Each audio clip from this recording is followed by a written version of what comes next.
Mom banned kids from New Year's party, yet my brother's 4 kids were already there before us. I'm in my mid-30s, married with 2 amazing kids, 7 and 5. My relationship with my mom has always been complicated. Growing up, it was pretty obvious that my younger brother was the golden child. He could do no wrong, while I was constantly held to impossibly high standards. I thought I'd gotten used to it, but sometimes the favoritism still stings, especially when it affects my kids. My mom has hosted our family New Year's Eve party for as long as I can remember. It's usually a big deal with extended family, friends, and neighbors all coming together. This year, though, she decided to change things up. About 3 weeks before New Year's, she called me to discuss the plans. "Hi, honey, about the New Year's party," she said, her voice taking on that faux casual tone that always makes me nervous. "Your father and I have decided to make it adults, only this year." "Oh?" I said, surprised. The party had always been family-friendly. "Yes, we want something more sophisticated this year. Just adults enjoying conversation without having to worry about entertaining children or watching what they say. You understand, right?" I was a bit disappointed. My kids loved the party, especially the countdown and sparkling cider toast at midnight. But I understood wanting an adult atmosphere occasionally. "Sure, Mom, we'll find a sitter for the kids." "Wonderful! And we're still counting on you to bring your special dessert spread. Everyone looks forward to it every year." My dessert spread had become something of a tradition.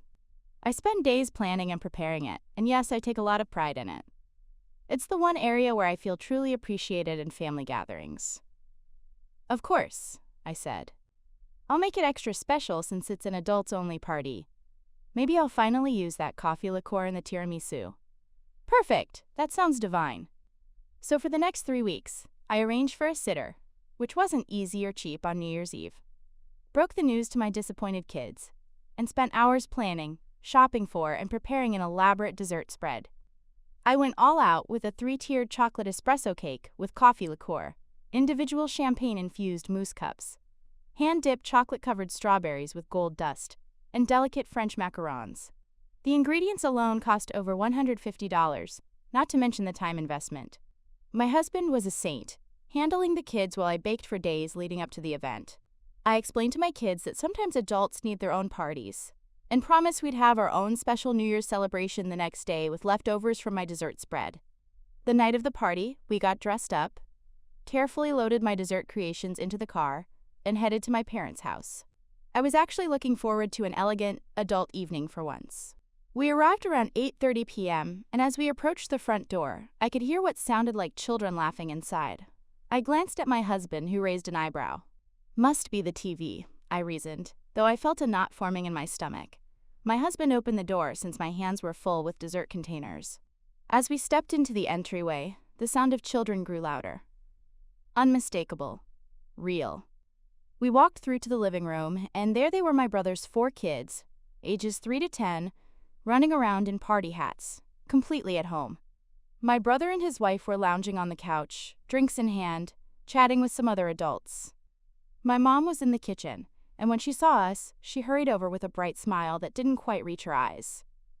"Oh good, you're here, and you brought the desserts. Let's put those in the kitchen for now." I stood frozen, my mind trying to process what I was seeing. My husband took the containers from my hands, muttered something about helping my dad with drinks, and disappeared, giving my shoulder a supportive squeeze as he passed. "Mom," I said quietly, "I thought this was adults. Only tonight." She waved her hand dismissively. "Oh, well, your brother couldn't find a sitter last minute, and the kids were so disappointed about missing their grandma's party. It's fine, they're being good, and everyone loves having them here." I felt like I'd been punched in the gut. "But we found a sitter." "Our kids were disappointed too, but you specifically said no children." My mom's expression hardened slightly. "Well, that's different. 4 kids is a lot for someone to handle, and your brother lives further away. It was easier this way. It's just family, don't make a big deal out of it." Just then, my brother spotted me and waved lazily from the couch. "Hey sis, Happy New Year." I walked over, still processing. "Hey, I didn't know the kids were welcome tonight." My sister-in-law smiled that condescending smile I knew so well. "Oh, your mom said it was fine. The kids were so upset when they thought they couldn't come. They're part of the family too, you know?" My kids are also part of the family, I said evenly. But we left them with a sitter because we were told it was adults only. My brother shrugged. Mom probably thought your 2 would be too much on top of our 4. Anyway, it worked out. Your desserts look amazing as usual. I excused myself and found my husband by the drinks table. His expression told me he was just as angry as I was. Did you know about this? I whispered. Not a clue, he replied. But I'm not surprised, given their history. What do you want to do? That was the million-dollar question. Part of me wanted to grab my desserts and leave, but another part of me was tired of letting them get away with this blatant favoritism. It wasn't just about me anymore. It was about my kids being the only ones excluded from a family gathering. I'm not sure yet, I said, but I'm done playing their game. As I watched my brother's 3-year-old running with a juice box dangerously close to my coat, an idea began to form. I caught my husband's eye and gestured toward the kitchen. I think I know how to handle this, I told him, a plan taking shape in my mind. But I need your help. The evening was just getting started, and for once, I wasn't going to swallow my feelings for the sake of family peace. It was time for a little lesson in fairness, served with a side of sweet revenge. In the kitchen, I started unpacking my dessert containers while my mind raced. My husband leaned against the counter, keeping an eye on the doorway. So what's the plan? He asked quietly. I carefully opened the container with my showstopper cake. Remember how I mentioned using coffee liqueur in this? He nodded. Well, I did. And I used Grand Marnier in the mousse cups and champagne in the macarons. Not enough to get anyone drunk, but definitely adult-oriented desserts. I smiled. Dessert specifically made for an adults-only party. Understanding dawned on his face. So these aren't kid-friendly desserts. Not at all, I replied. In fact, I'd be a terribly irresponsible aunt if I served alcohol-infused desserts to children, wouldn't I? My husband grinned. And you're nothing if not responsible. But what about the strawberries and other items? Oh, those will be carefully rationed, I said. A significant portion is going back home with us for our kids who are unfairly excluded. I'm only leaving enough for the actual adults here. Just then, my sister-in-law poked her head into the kitchen. Need any help with the desserts? The kids are so excited about your famous sweets. I smiled pleasantly. Oh, I've got it under control. But just so you know, most of these contain alcohol since we were told it was an adults-only evening. Her smile faltered slightly. Well, surely not all of them. The kids have been looking forward to dessert all night. I specifically designed these for adult palates, I said, keeping my voice light. If I'd known children would be here, I would have made something different.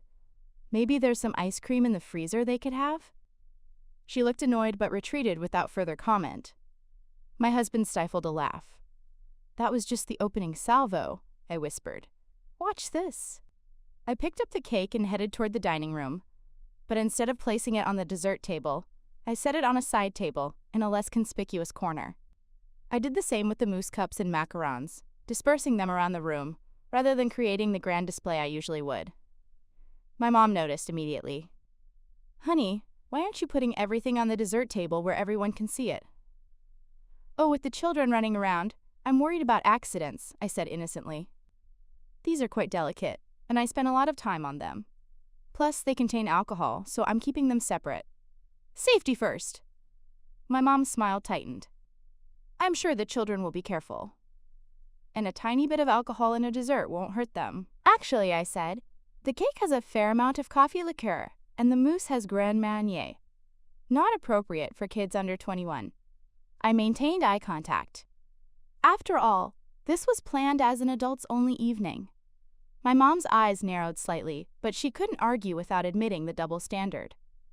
I see, she said stiffly. Well, do what you think is best. As she walked away, I caught my uncle watching our interaction with interest. He approached me with a knowing look. Trouble in paradise? He asked quietly. I shrugged. Just a misunderstanding about the guest list. Mom told us no kids allowed, so we left ours with a sitter. Then we arrived to find my brother's 4 kids here. My uncle raised his eyebrows. Ah, I was wondering where your little ones were.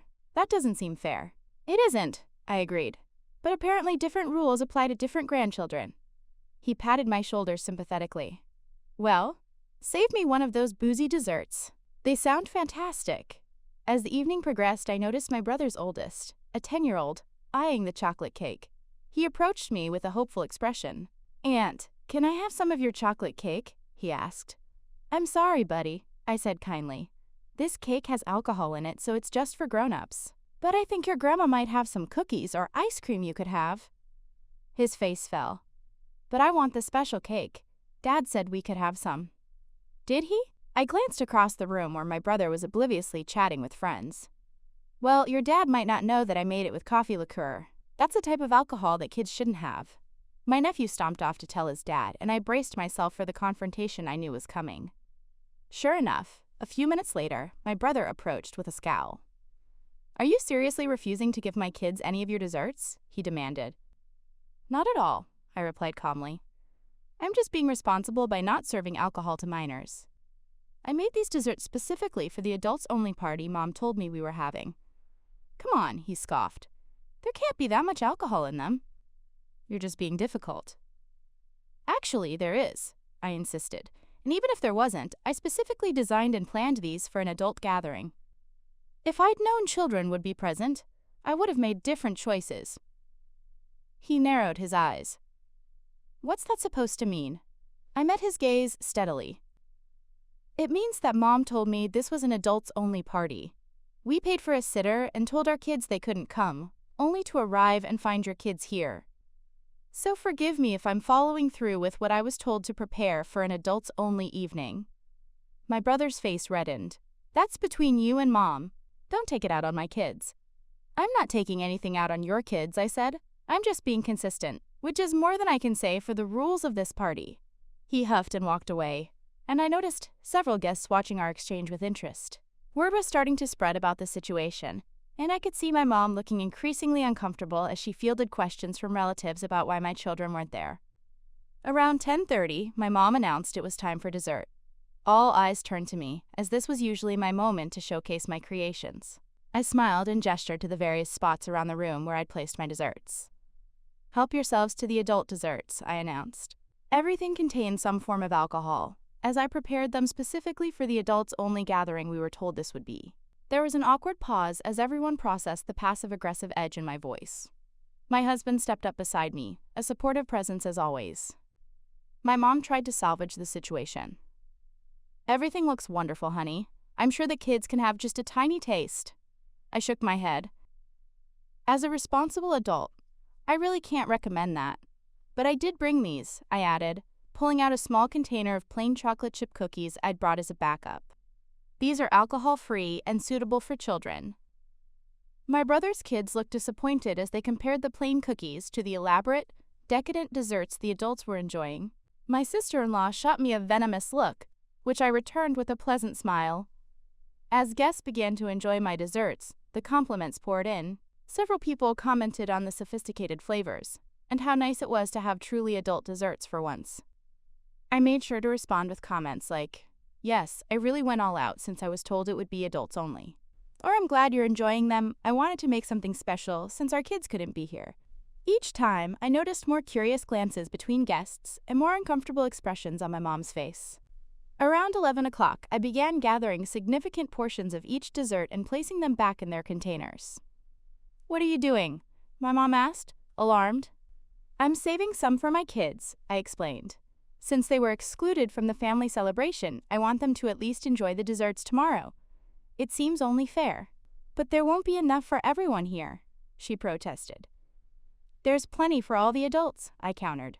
"I just want to make sure my children get to enjoy the fruits of my labor too, since they're the only grandchildren who weren't allowed to come." My mom's face flushed with anger or embarrassment, I couldn't tell which. "You're making a scene," she hissed. "No, Mom," I replied quietly. "I'm just trying to be fair to my children." The scene was already made when different rules were applied to different grandchildren. As I continued packing up substantial portions of my desserts, I could feel the tension in the room rising. My brother approached again, this time with his wife in tow. "Real mature," he snapped. "Ruining the party because you're jealous." I laughed, genuinely amused by his accusation. "Jealous? Of what? Having to follow rules that you get to ignore?" "No, not jealous. Just tired of the double standard." His wife joined in. You're being ridiculous. It's not that big a deal that we brought our kids. Then it wouldn't have been a big deal if I brought mine, I replied. But apparently it was. Big enough that Mom specifically told me not to bring them. So yes, it is a big deal. Not because of the kids themselves, but because of the blatant favoritism. People were openly watching our confrontation now. The festive mood was evaporating, and as midnight approached, the stage was set for the final act of my small rebellion. The tension that had been simmering all evening was about to boil over, and I was finally ready to speak my mind after years of accepting the unequal treatment. My mom appeared between us, clearly trying to defuse the situation.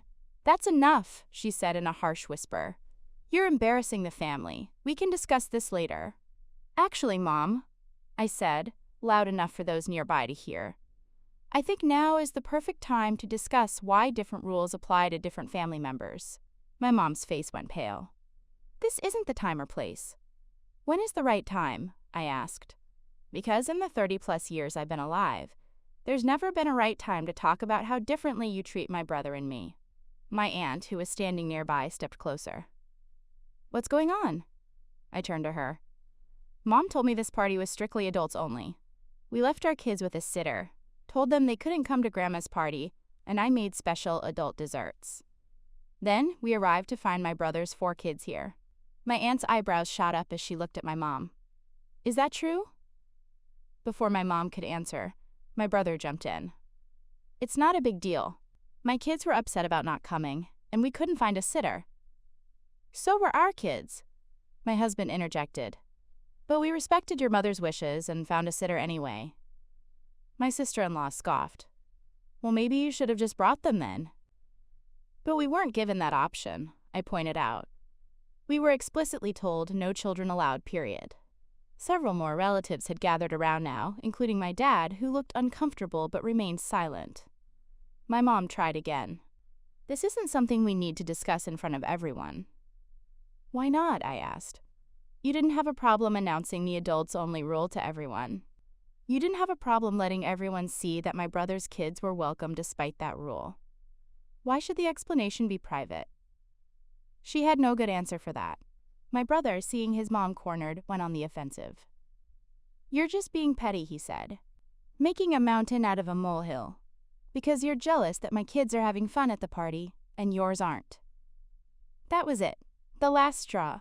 Years of swallowing my feelings about the favoritism, of making excuses for my parents, of trying to shield my kids from realizing their grandparents preferred their cousins, all came bubbling to the surface. "This isn't about jealousy," I said, my voice steady despite my racing heart. "This is about respect and fairness. It's about my children being the only ones excluded from a family celebration because of a rule that apparently only applies to them." I looked directly at my mom. "Do you have any idea how it felt to tell my kids they couldn't come to Grandma's party, then arrive to find their cousins here? Do you know how it feels to be constantly held to standards that don't apply to my brother? To watch my children get less attention, fewer gifts, less consideration than his kids?" My mom looked stricken. "That's not true. I love all my grandchildren equally."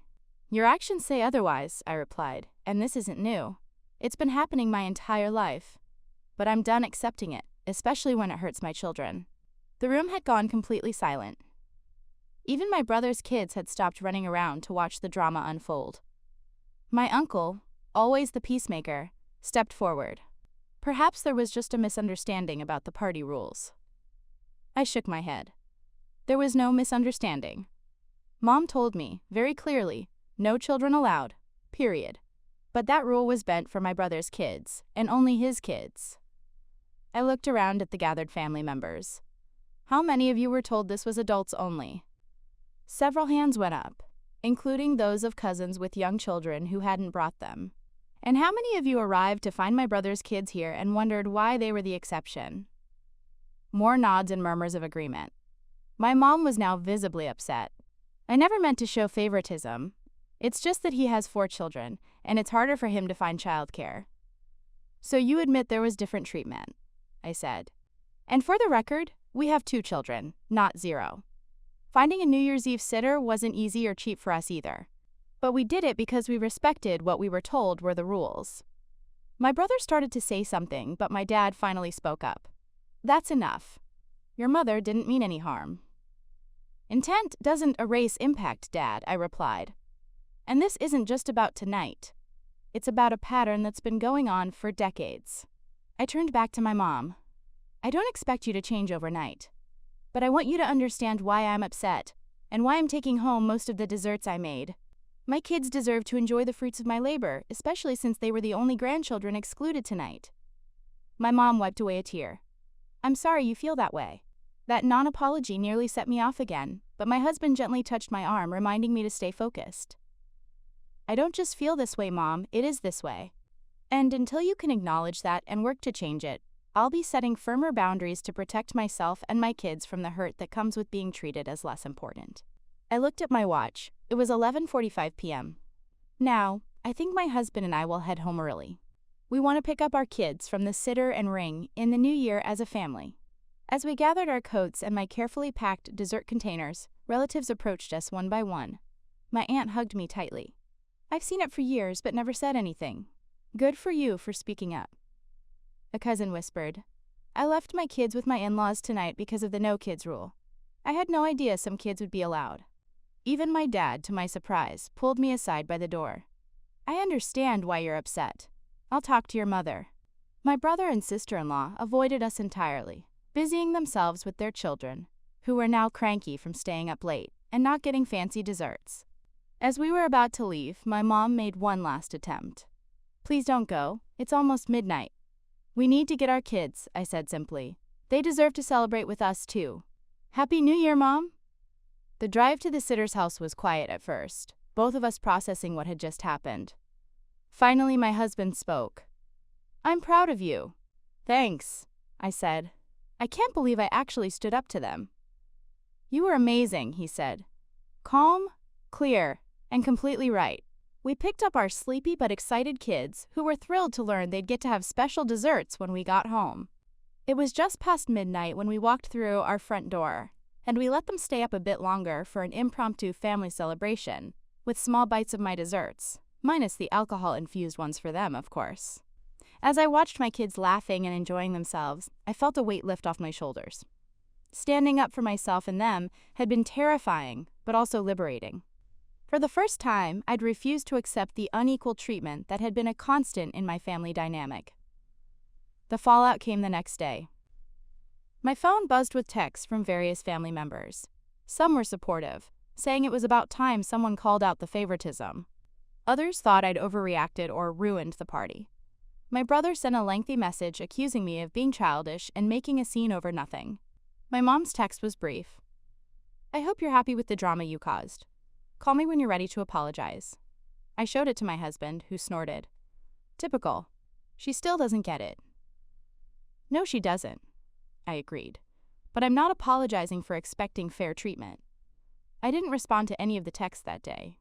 Instead, we had our own delayed family New Year's celebration, complete with the desserts I'd rescued from the party. My kids were delighted, and seeing their joy confirmed I'd done the right thing. A week passed before my mom called. I let it go to voicemail at first, but when she called again immediately, I decided to answer. Hello, I said, keeping my tone neutral. Hi, she said. Her voice sounded tired. We need to talk about what happened at the party. I agree, I said, bracing myself for another round of accusations. To my surprise, she continued. Your father and I have been discussing it, and, well, he helped me see that I might have been unfair. I nearly dropped the phone. Oh? I've been thinking about what you said, about there being different rules for your brother's family than for yours. I didn't want to admit it, but looking back, I can see how it might appear that way. It wasn't a full acknowledgement, but it was more than I'd expected. It doesn't just appear that way, Mom. It is that way. And it hurts, not just me, but my kids too. She was quiet for a moment. I never meant to hurt you or the children. I love all my grandkids. I know you do, I said. But love isn't just words, it's actions.